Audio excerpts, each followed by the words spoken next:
Bola joy kelgungacha hammamiz gapirdik, vatan uchun dedik, ota-onamiz uchun, o'zimiz uchun, tarix uchun, O'zbekiston uchun dedik.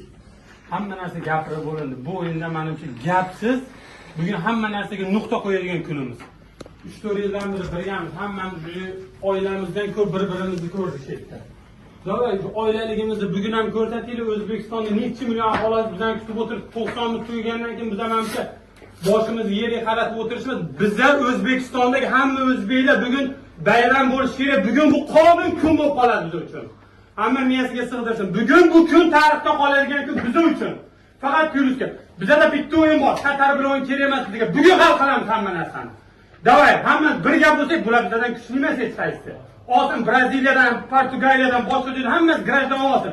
Lekin bugun kim bizga qat'iy nazar oldimizda tursa, Liboyni bugun hal qilishimiz kerak.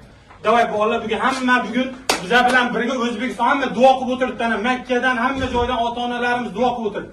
Xudo xolasa hamma narsa yaxshi bo'ladi. So'chimasdan 100% beraylik o'zimizdan samaddachi, qolgan Allohdan. Davay bolalar. Tarix bilasizlar, bizning bobolarimiz kimlar bo'lgan. Hech qachon esdan chiqarmasin mana. Kim bo'lish qat'iy nazar hozir qarshilik. Sizlar o'zbeksizlar bolalar. G'urur bilan maydonga chiqib kurashing. Shunlarni tarixni bugun yaratdik. Va omad bo'lsin. Davay bolalar.